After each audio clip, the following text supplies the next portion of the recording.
مجازی محبت میں محب اپنے محبوب کو بلا شرکت غیر اپنی ملکیت میں رکھنا چاہتا ہے۔ وہ اپنے محبوب سے کسی اور کی محبت گوارا نہیں کرتا۔ یہ مجازی محبت کی خاصیت ہے۔ وہ اپنے محبوب سے کسی اور کے تعلق کو بھی برداشت نہیں کرتا، جبکہ حقیقی محبت میں محب سارے جہان کو اپنے محبوب کی محبت میں نہ صرف شریک کرنا چاہتا ہے بلکہ گرفتار دیکھنا چاہتا ہے۔ حقیقی محبت کے باب میں محب اور عاشق ہر دوسرے شخص کو اپنے محبوب سے محبت کرنے کی دعوت دیتا ہے، ترغیب دیتا ہے، اور اس کے محبوب سے محبت کرنے والے اس کے رقیب نہیں ہوتے، اس کے مزید قریب ہوتے۔ مجازی محبت میں عاشق اپنے محبوب کے دیگر عاشقوں کو اگر دیکھ لے تو اسے وحشت ہوتی اور اس کی طبیعت میں انقباض ہوتا ہے، تنگی ہوتی ہے، بوجھ ہوتا ہے، جبکہ حقیقی محبت میں اگر عاشق اپنے محبوب کے دیگر عاشقوں کو دیکھ لے تو اسے مزید فرحت و راحت نصیب ہوتی اور اس کی طبیعت میں انشراح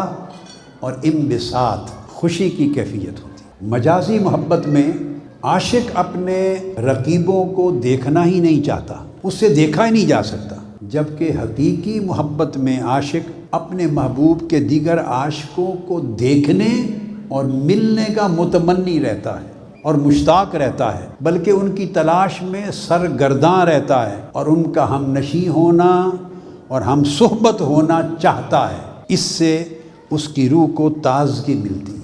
وہ ان کے لفظوں میں محبوب کو تلاش کرتا ہے، وہ ان کی آنکھوں میں محبوب کا عکس دیکھتا ہے، وہ ان عاشقوں کے چہروں میں محبوب کا رخ زیبا دیکھتا ہے، ان کے چہروں میں محبوب کی جھلک دیکھتا ہے۔ الغرض محبوب کا انس اس محبوب کے دیگر عاشقوں سے وحشت زدہ ہونے کی بجائے مزید مانوس کر دیتا ہے اور اس کے لیے باعث تسکین بنتا ہے۔ مجازی محبت میں کوئی دوسرا شخص اگر اس کے محبوب کی چاہت کا اور محبت کا نام لے لے تو اس کے لیے یہ امر بھی گراں بار اور انتہائی ناگوار ہو جاتا ہے اور تشویش لائق ہوتی ہے اسے، جبکہ حقیقی محبت میں وہ اپنے محبوب کے دیگر عاشقوں سے محبوب کا ذکر بار بار سن کر سکون پاتا ہے، اس میں لذت محسوس کرتا ہے اور یہ امر اس کو راحت دیتا ہے۔ یہ جو فرق ہے مجازی محبت اور حقیقی محبت میں، آخر ایسا کیوں ہے؟ اب یہ سوال قائم کیا، ایسا کیوں ہے؟ یہ بڑی عجیب بات ہے اور سمجھ میں آنے والی بھی ہے۔ اس کا سبب یہ ہے کہ مجازی محبت میں محبت کا مرکز جسم ہوتا ہے، جبکہ حقیقی محبت میں محبوب بلا جسم ہوتا ہے اور جسمانیت سے بھی پاک ہوتا ہے اور جسم کے عوارض اور خواص سے بھی پاک ہوتا ہے۔ مجازی محبت میں عاشق کو ہر وقت یہ خطرہ لاحق رہتا ہے، کہیں اس کا محبوب اس سے چھن نہ جائے، کہیں کوئی اور اس کے محبوب پر قابض نہ ہو جائے، کہیں کوئی اور اس کے محبوب کو اپنی طرف متوجہ نہ کر لے، کہیں اس کا محبوب اس کی طرف اپنا دھیان کم نہ کر لے، کہیں کوئی اور اس کے محبوب کے زیادہ قریب نہ ہو جائے، کہیں یہ کسی اور کے باعث نظر انداز نہ ہو جائے، کہیں محبوب کی شفقت اور محبت اور التفات تقسیم نہ ہو جائے۔ وہ شیئر نہیں کرنا چاہتا، وہ اس تقسیم کو برداشت نہیں کر سکتا، اس تقسیم کا تصور بھی نہیں کر سکتا، وہ بلا شرکت غیر چاہتا ہے۔ اب یہاں ایک سوال ہوتا ہے کہ یہ تو سمجھ میں آ گئی کہ ایسا کیوں ہے، لیکن پھر سوال یہ ہے کہ یہ خطرہ کیوں ہے اسے، یہ خطرہ، یہ تھریٹ وہ کیوں فیل کرتا ہے؟ مجازی محبت میں محبت کرنے والا، چاہت رکھنے والا، عشق کرنے والا، اس کا سبب سمجھا دوں۔ وہ اس لیے کہ مجازی محبت میں محبوب محدود ہوتا ہے، اس لیے اس کی توجہ، محبوب کا دھیان وہ بھی محدود ہوتا ہے، اس کی شفقت اور التفات بھی محدود ہوتا ہے۔ اگر محبوب ایک طرف دیکھنے لگے تو دوسری طرف نظر انداز ہو جاتی ہے۔ یہ خطرہ سمجھ میں آتا ہے کہ اسے کیوں ہے۔ محبوب اگر ایک سمت تک لے تو دوسری سمت پس پشت ہو جاتی ہے، اگر محبوب ایک پر انعام کر دے تو دوسرا محروم ہو جاتا ہے۔ وہ فیل کرتا ہے۔ اگر کوئی اور محبوب کے قریب ہو جائے تو دوسرا بعید ہو جاتا ہے۔ ایک کو محبوب تک رسائی ہو جائے تو اس سے دوسرے کی جدائی ہو سکتی ہے۔ ایک کے ساتھ اگر محبوب کا وصال ہو جائے تو وہ دوسرے کے فراق کا باعث بن جاتا ہے، دوری کا باعث بن جاتا ہے۔ اس وجہ سے وہ اس خطرے سے کبھی اپنے آپ کو محفوظ نہیں سمجھتا۔ مجازی محبت میں یہ خطرہ اور یہ خیال ہر محب کو لاحق ہوتا ہے، ہر چاہنے والے کو لاحق ہوتا ہے، ہر عاشق کو پریشان رکھتا ہے۔ الٹیمیٹلی یہی خطرہ بڑھتے بڑھتے اس کو دوسروں کے لیے حسد میں مبتلا کر دیتا ہے، دوسروں کے لیے اسے تنگ دل اور تنگ نظر بنا دیتا ہے۔ پھر یہ حسد دوسروں کے لیے بغض و عناد پیدا کر دیتا ہے، رقابت عداوت میں بدل جاتی ہے، ہر وقت اسے عدم تحفظ کا احساس رہتا ہے۔ دیکھو یہ رشتہ میاں بیوی کا ہو مجازی محبت میں، یا دیگر دوستوں کا ہو، یا کوئی بھی شکل ہو مجازی محبت میں، یہ احساسات، یہ خیالات، یہ خطرات ہر جگہ آپ کو منڈلاتے نظر آتے ہیں۔ اس کے دل میں ہر لمحہ بدگمانی کا گمان ڈالتا ہے، حتیٰ کہ خود محبوب پر بھی اس کا کامل اعتماد نہیں رہتا اور کامل اعتقاد نہیں رہنے دیتا۔ عجیب بات ہے، پھر بھی یہ محبت ہے۔ یہ کیسی محبت ہے؟ یعنی میں تو یہ سمجھتا ہوں کہ محبت حقیقت میں لطافت تھی، مگر مجاز میں آ کر کئی حوالوں سے کثافت بن گئی ہے۔ محبت حقیقت میں روشنی تھی اور مجازی تعلق میں کئی وجوہ سے تاریکی بن گئی ہے۔ محبت حقیقت میں خیر تھی، اب مجازی تعلق میں کئی جہتوں سے شر ہو گئی ہے۔ محبت حقیقت میں رحمت تھی، اب مجازی تعلق میں کئی نسبتوں سے زحمت بن گئی ہے۔ محبت حقیقت میں بلندی تھی، بندے کو بلند کرتی ہے، بے نیاز کرتی ہے، بلندی تھی، مگر مجازی تعلق میں آ کر کئی زاویوں سے پستی بن گئی ہے، اس کی سوچیں پست ہو گئی ہیں۔ محبت حقیقت میں راحت تھی، اب مجازی تعلق میں کئی پہلوؤں سے اذیت بن گئی ہے۔ محبت حقیقت میں عزت اور کرامت تھی، محبت اٹ سیلف اتنا عظیم جذبہ ہے، پاکیزہ جذبہ ہے کہ یہ عزت اور کرامت ہے، مگر مجازی تعلق میں یہ کئی رویوں کے باعث ذلت و خجالت بن گئی۔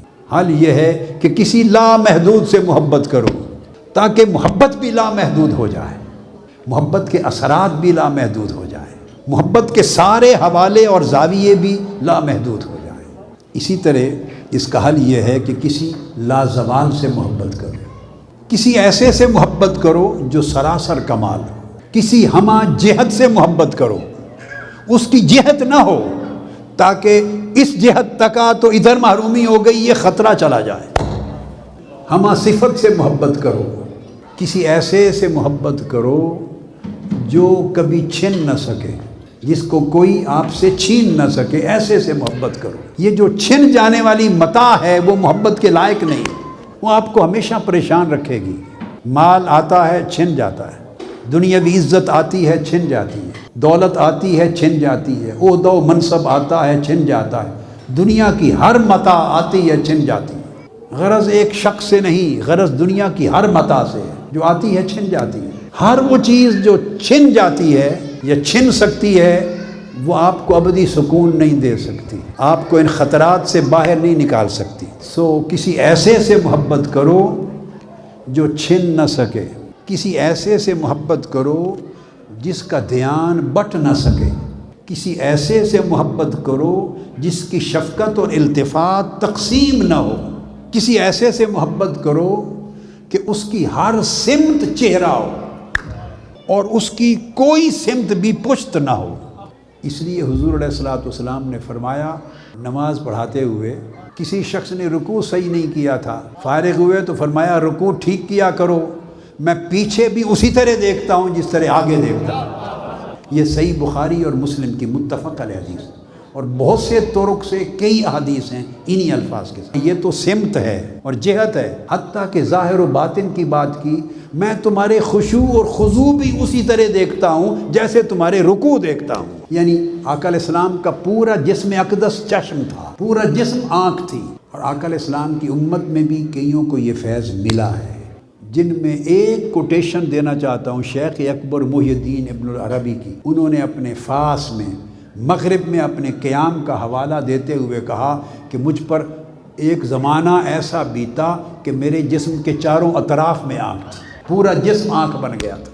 تو مطلب یہ ہوا کہ لامحدودیت محدود میں اترتی ہے تو اس کی حدوں کو ختم کر کے اسے مانند لامحدود بنا دیتی ہے، پھر اسے وہی خواص مل جاتے ہیں جو لامحدود کے تھے۔ اس لیے اللہ رب العزت نے فرمایا میں نے انسان کو اپنا خلیفہ بنایا، اپنا نائب بنایا، اور وہ نائب نہیں ہوتا جس میں اصل کے خواص نہ ہو، جس میں اصل کا رنگ نہ جل کے وہ نائب نہیں ہوتا۔ اس لیے کسی ایسے سے محبت کرو جو کسی پر انعام کرے تو دوسرا محروم نہ ہو، کسی ایسے سے محبت کرو کہ اگر کسی کے قریب تر ہو جائے تو اس کے قریب تر ہونے سے بھی کوئی بعید نہ ہو، یعنی کسی ایک کے ساتھ اس کی نزدیکی دوسرے سے دوری کا باعث نہ بنے۔